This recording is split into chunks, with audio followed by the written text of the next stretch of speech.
Nem se acostumando, vão ter que se adaptar. Os pretos com um gin gastando, sem se preocupar. E pra contrariar seus planos, nas grades não vamos ficar, unidos se fortificando. Meu nome é Larissa da Silva Erzabal, eu tenho 28 anos. Eu sou moradora da Santa Isabel desde sempre, família toda daqui.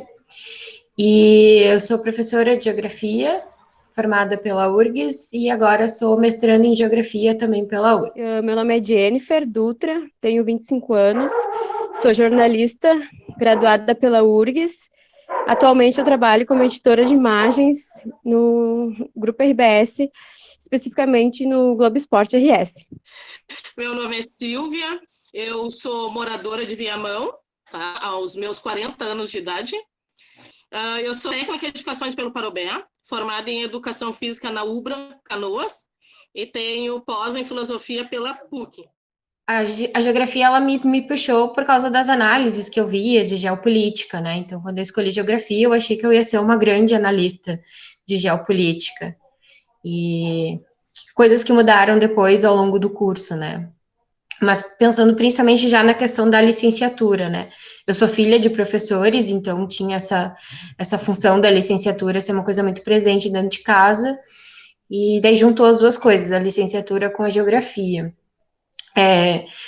E eu confesso, né, que mesmo sendo uma universidade pública, né, e muito vestibular muito concorrido, eu não tive tanta dificuldade para entrar na universidade, porque filha de professores, né, minha mãe era funcionária pública, eu acabei estudando em escola privada, o que me deu, né, um suporte diferente, e eu também pude fazer um pré-vestibular, né, então eu tive acessos, né, eu acho que é importante ressaltar isso, assim, eu tive acessos que eu sei que a maioria da população negra não tem, né, então eu tive esses privilégios, então eu acabei entrando no vestibular na minha segunda tentativa de vestibular, eu entrei já na geografia. Na verdade, foi um curso que eu sempre me interessei a fazer, porque eu sempre fui muito comunicativa, é bem aquela coisa, bem aquele estereótipo de, pessoa comunicativa, fazer comunicação, realmente. Foi o que eu escolhi fazer.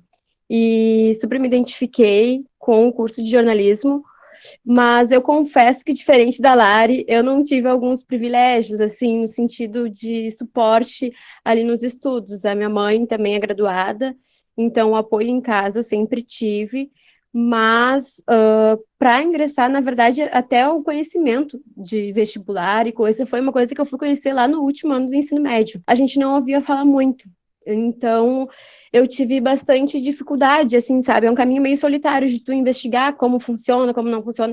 A escola pública não te dá esse suporte, infelizmente, não te dá tanto incentivo, eu não sei como tá hoje, mas na minha época não tinha esse incentivo. Acho que eu ganhei uma bolsa para vestibular e dentro do curso eu também já vinha bastante a diferença, assim, com os meus colegas, assim, eu já me sentia, de certa forma, intimidada por perceber que eles tinham mais conhecimento, mais porte mesmo, sabe? Sempre me empenhando muito, estudando bastante, correndo atrás, mas eu acredito que o cursinho para vestibular foi o que me deu bastante apoio, assim, sabe? Não sei se eu teria conseguido passar de primeira, eu ingressei, eu tinha 17 anos ainda, então poderia ter acontecido, mas eu acredito que o cursinho fez bastante diferença, então acho que esse caminho, essa trajetória é um pouco solitária para estudantes negras de comunidade que vêm de escola pública, sabe, que não tem tanto esse incentivo. Como eu disse aqui na minha família, eu tenho a minha mãe, tem outras pessoas que são graduadas, então eu tive esse incentivo, mas encontrar pessoas negras com a família que às vezes não tem nenhum ensino fundamental completo é um pouco mais difícil. Eu sempre fui do esporte e da dança, né? Jogava futebol e dançava, mas também eu sempre tive uma facilidade para das exatas. Então eu tentei a URGS, né? A primeira opção era educação física e a segunda matemática. Daí eu não fui aprovada na primeira. Mas daí também surgia que eu trabalhava muito na área do técnico, né? Eu trabalhei em empresa de engenharia e aí o que eu optei pesquisar uma universidade privada, né? Que eu conseguisse conciliar o meu trabalho e a faculdade, que eu fosse pagando. E uma das investigações que eu fiz também foi se a universidade me dá suporte, se eu conseguisse diminuir o número de cadeiras, caso eu precisasse, ou aumentar, se teria essa flexibilidade. A PUC não tinha. A PUC tu tem que fazer a rematrícula de todas as cadeiras, né? Fazer todas as cadeiras seria muito caro. Daí as únicas que tinha era a UBRA e a Unicinos. E a UBRA, na época, ela entrou com aquele Brasil 500 anos, que tinha desconto nas licenciaturas, né? E aí eu ingressei na UBRA de Canoas. Eu tive dificuldade dentro da minha própria família, tá? A minha facilidade é que eu tinha um técnico, trabalhava e ganhava como técnico, daí eu fui pagando. Mas a minha mãe sempre ela dizia, tu já tem um técnico, para que fazer uma faculdade? Tá? Eu vivencio dentro de uma família extremamente machista, né? E de mulheres que reproduzem o machismo. Entrando na universidade, a primeira coisa que a gente faz é querer se enxergar, né? Querer procurar dos nossos também. Eu entrei em 2012/2 e na época os cotistas, eles entravam sempre na segunda chamada, assim. Então, quando eu entrei, entrou uma galera cotista, assim, preta, também, bastante gente de periferia, sabe? E, então, acho que foi bem legal, modificou bastante o cenário da Fabico, que a gente sabe que a universidade é tida como elitista, né? Sempre com um público muito branco, então, quando entrou essa galera, assim, pôde modificar, e eu acho que a partir disso foi possível modificar o que era tratado lá dentro também, as temáticas que eram levadas lá dentro. Professora, eu só tive uma professora negra, que inclusive foi a nossa paraninfa, quando a gente se formou, e foi inclusive a minha orientadora também no meu TCC, que meu TCC também trazia um tema sobre as mulheres negras, que era sobre o site Blogueiras Negras. Então, isso sempre foi muito gritante para mim, sabe? Ter essa necessidade de dar voz e vez para nós, pretos e pretas, assim, sabe? Dentro da universidade. Eu entrei em 2011, né, no vestibular, como uma mulher negra, mas não cotista, né? Eu tive o acesso universal da URGS exatamente por ter estudado em escola privada, né? E me chamou muita atenção que nesse semestre que eu entrei, nós entramos em 33 alunos na geografia, eu era a única aluna negra, né? E mesmo não sendo cotista. Isso é uma coisa que foi muito apontado, né, no início, porque daí as pessoas veem uma pessoa negra, né, na universidade, se normatiza essa ideia de cota, que não é um problema, mas como se alunos negros, né, não pudessem vir de uma outra condição social que colocasse dentro da universidade, né. Então, aquela ideia, raça e classe, elas estão muito próximas, mas a gente não tem que normalizar o negro sempre como o pobre no Brasil, né. Por mais que a gente saiba que a maioria da população, né, de baixa renda é a população negra. E, então, nesse primeiro momento na universidade, eu fiquei muito solitária, né, e daí começou uma série de conflitos, porque quando tu vem da periferia, tu traz algumas maneiras de falar, tu traz alguns hábitos, né, enfim, gostos e tudo mais, e que eu não me senti pertencente, né, ao espaço. Mas logo em seguida eu conheci duas pessoas negras, né, a Daniele e o Brunão, que são grandes amigos e grandes referências, e foi naquele momento que eu não me senti mais tão sozinha nesse espaço, né. E eles são grandes influências para mim. A Dani já estava terminando a graduação, o Brunão já estava formado e já atuante em várias áreas, e ele sempre me puxando e me dizendo muitas coisas que quando a gente entra na universidade ninguém te diz, né, sobre bolsa, como é que funciona, tudo. E eu tive um único professor negro na geografia, né, e que é o professor Paulinho, que é uma pessoa maravilhosa, trabalha com a questão do território e da cidade, mas eu me lembro que, por exemplo, agora, uma professora, mulher negra, eu fui ter agora na pós-graduação, né, e que é uma professora que ela não é da URGS, ela veio cedida da UFPEL para dar uma disciplina especial, né, mas foi a minha primeira professora, mulher negra. Então, a gente vai se dando conta desses conflitos, né, ao longo da passagem pelo espaço acadêmico. E até o fato, né, de eu insistir e seguir na pós-graduação, de tentar a prova do mestrado, foi pela insistência dessas duas pessoas, né, da Daniele e do Brunão, de dizer assim, a gente precisa tá dentro desse espaço, isso é uma ação política, isso é um projeto de autonomia, não só para nós, mas para os nossos, né? E é exatamente a pesquisa que eu venho desenvolvendo agora no mestrado, né? Que é a questão da mulher negra dentro da universidade. Porque meus pais foram os primeiros da família a fazer a universidade, cursaram na URGS também, e a minha mãe conta sempre das questões, né? Lá nos anos 80, se eu me senti solitária em 2011, lá nos anos 80 era muito pior, né?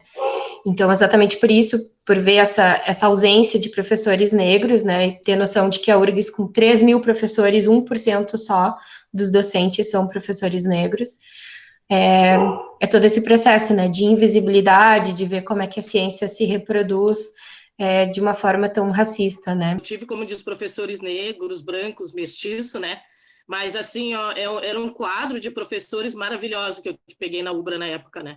E a minha maior dificuldade foi depois que eu comecei a trabalhar. Essa foi a maior dificuldade e foi um dos motivos que me fez eu sair do magistério. Esse sim, mas durante a universidade, não, né? Era tanta preocupação também com questão de pagar a universidade. Eu fiz o Enem, eu consegui entrar pelo ProUni, daí foi que eu acelerei a UBRA. Daí, em 1 ano e meio, eu consegui concluir. Foi 7 anos. Foi tempo. Porque teve uma época na UBRA também que teve um aumento de 15% das mensalidades, assim, ó, um monte de alunos caíram fora. E na época eu lembro que eu fazia 3 cadeiras, eu tive que diminuir para uma do aumento que teve, né? E aí nessa, daí um professor da Costa, né, negro, né, que daí ele me convidou para trabalhar na extensão, daí ganhava créditos, e ganhava 8 créditos, 2 cadeiras, daí eu voltei, encaixei e fazia 3 cadeiras, né? Mas eu tive... As minhas turmas geralmente chegava a 4 entre colegas negros, até chegava bastante. E todo o meu curso, professor negro mesmo, era 4 no total, em todo os meus 7 anos lecionando lá. Bem legal, porque são 3 histórias, né, diferentes, assim, né, as idades e os cursos, experiências, enfim. Mas eu acho que agora, para apontar uma direção e falar um pouco mais dessa temática mesmo da questão racial, assim, um todo, né, relacionado à educação, isso que a Larissa traz, a experiência em sala de aula, quem já esteve, né, que nem a Larissa e a Silvia, e a Jennifer também falar um pouco do trabalho dela, né, então agora a gente poder falar da posterior ao curso, né, e uma avaliação dessa questão racial com a profissão, né? O que a gente vivencia super livre, mas que a gente pudesse ir apontando soluções, né? Porque a nossa ideia é, depois do decorrer desse nosso grupo aqui, a gente sentar junto e pensar projetos, né? E tirar ideias daqui, que a gente possa ir dentro da nossa comunidade, juntas, né? Ver como a gente resolve essa questão, né, dos adolescentes não estar na escola. Acho que a própria Jennifer falou, a Silvia, não lembro aqui, que tem que ser desde o início ali, né, então, a gente poder falar um pouco dessa questão da evasão e os motivos, principalmente, né, do nosso povo, né, as dificuldades que o nosso povo tem e por que a gente não chega, né, assim como vocês chegaram nesses espaços. Eu acho que é importante a gente ter esse incentivo desde o ensino médio, assim, sabe? No ensino médio, a gente entender que esses espaços são nossos também, que a gente pode ocupar, a gente pode e deve ocupar esses espaços. Eu acredito que desde o ensino médio a gente precisa ter esse incentivo, a gente precisa entender que esses espaços, a universidade, enfim, o mercado de trabalho, é um espaço que a gente deve ocupar também. Muitas vezes a gente olha assim tão distante, assim, a gente nem se imagina ali. Eu nem me imaginava quando eu entrei para a universidade que eu ia conseguir entrar na URGS, sabe? Foi a maior felicidade. Mas eu acho que a gente precisa desse incentivo desde o ensino médio. Em contrapartida, na universidade, para o mercado de trabalho, que a gente tem essa dificuldade de conseguir sair do ensino médio para a universidade. Tudo a gente precisa criar coragem, né? Como eu disse, é um caminho muito solitário. A gente precisa criar coragem para conseguir enfrentar isso, para dizer, não, esse espaço é meu também, eu posso estar aqui. Depois, quando a gente está na universidade, para entrar no mercado de trabalho, também é outra dificuldade. No meu caso, que eu escolhi jornalismo, a questão da representatividade é muito forte. Eu sentia sempre muita falta de representatividade na área da comunicação, principalmente em vídeo, em TV, que é uma área que sempre me agradou. Então, eu sempre pensava, mas não tem jornalista negro? Como assim tem? Mas cadê eles? Por que que não é eles que estão ali? Por que que é sempre o mesmo padrão de jornalista, o mesmo perfil de profissional que está ali, sabe? Eu acredito que muito também precisa de iniciativa das empresas, e isso é uma coisa que eu questiono, inclusive na empresa que eu trabalho, que é a maior de comunicação aqui do Rio Grande do Sul, que a gente tem profissionais negros, mas que também não é o que é visto, né? Tu olha para a televisão hoje, o que que tu vê? Tu vê uma jornalista negra, e aí é a jornalista negra. Mas não, sabe? A gente tem muito mais profissional que pode estar ali e deve. Só que eu acredito que as coisas têm que ir muito além só da conversa e dizer que, ah, não, ah, aqui tem igualdade e tal. Eu acho que precisa ser posto em prática isso, sabe? E eu acredito que os veículos de comunicação também têm que ir nas universidades procurar esse perfil diferente de profissional. A Jennifer falando começou a passar um filme na minha cabeça. Tu fez eu ir lá na época eu dava aula no ensino médio, né?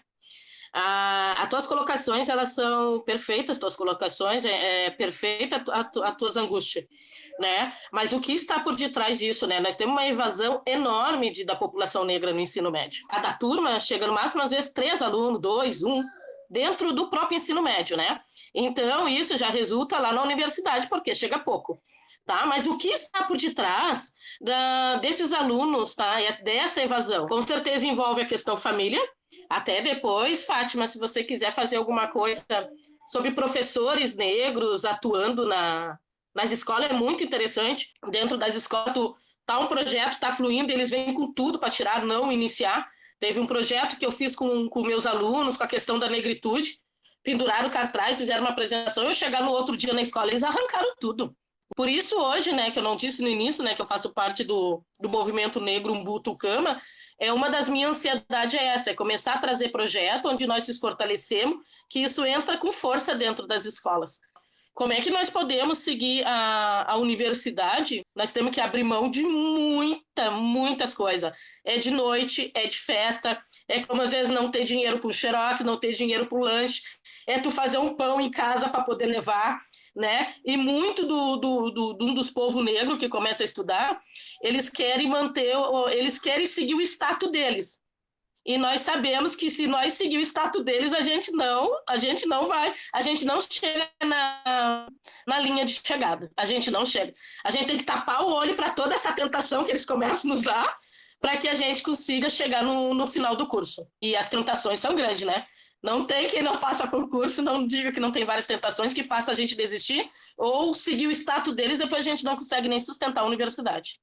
Eu tive muito incentivo, né, desde sempre, na família, principalmente, quando eu digo família, é exatamente os meus pais, né, porque eles quiseram dar exatamente o suporte que eles não tiveram, né, então, quando eles entraram na universidade, num caminho muito mais difícil, então, eles quiseram proporcionar para a gente esses acessos, né, facilitar isso, mas exatamente por isso, né, a gente acabou estudando escola privada e tudo mais, mas desde criança, então, a gente acabou trilhando caminhos muito solitários, né, porque quando tu estuda numa escola privada, por menor que ela seja, é aquilo, tu é a única aluna negra na sala, então isso aconteceu, fundamental, ensino médio, e tu vai se dando conta de algumas diferenças, né, e mesmo com esses acessos, a gente sempre morou na vila, né, na Santa Isabel, então isso foram permitindo duplas vivências, assim, né, porque eu via uma realidade que era a realidade dos colegas da escola, depois dos colegas da faculdade,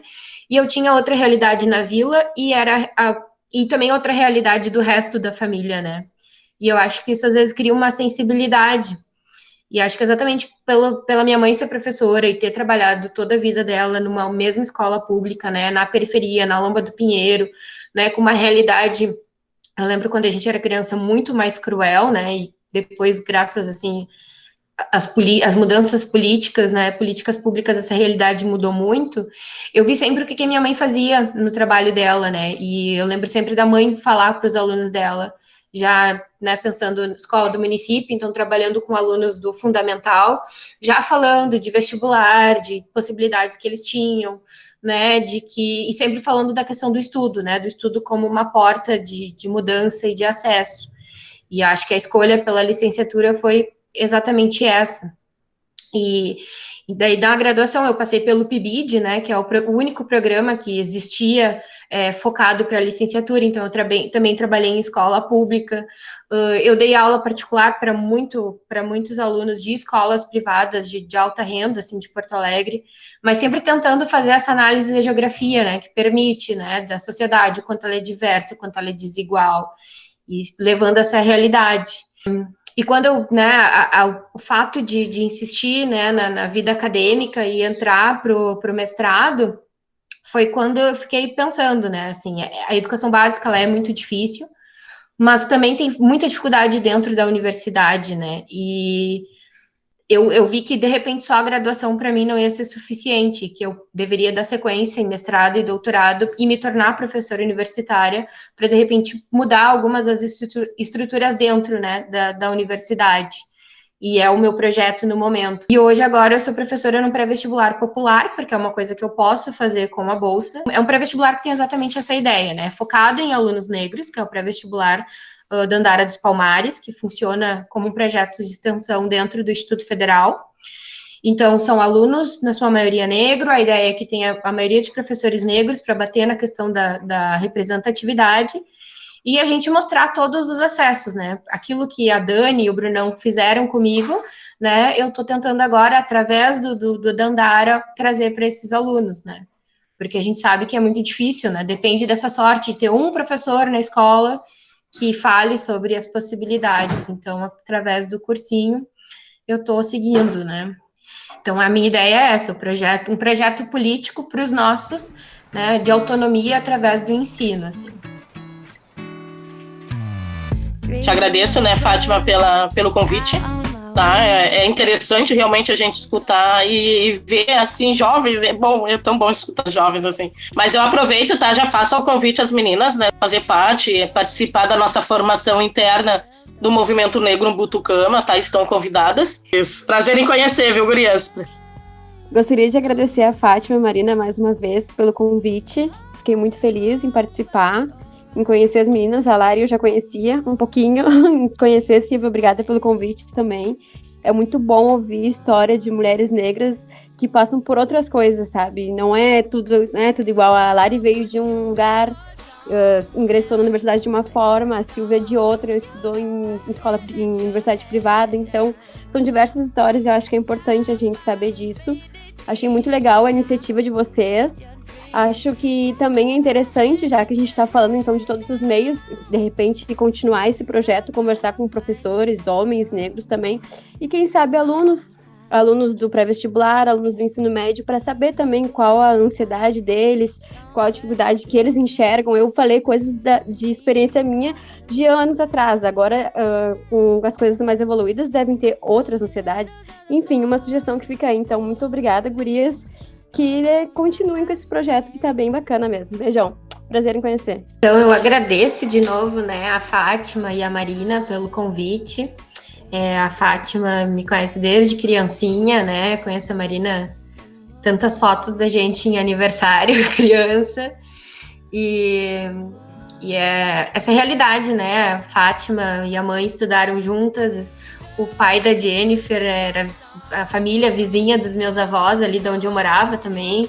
Então, sei que minha mãe brincou muito com o teu pai, né? E ver essas histórias, né? A Silvia, que eu não conhecia, um prazer estar conhecendo. E acho que bem isso que a Jennifer falou, né? Eu acho que a gente pensar que tem toda uma pluralidade, né? Tem muita coisa que é semelhante entre nós, porque, afinal de contas, as pessoas pretas, elas geralmente se aproximam porque têm um sentimento em comum, né? Mas acho que é importante a gente mostrar essa diversidade. E acho que é muito importante falar sobre isso, porque eu acho que sempre é um incentivo, né?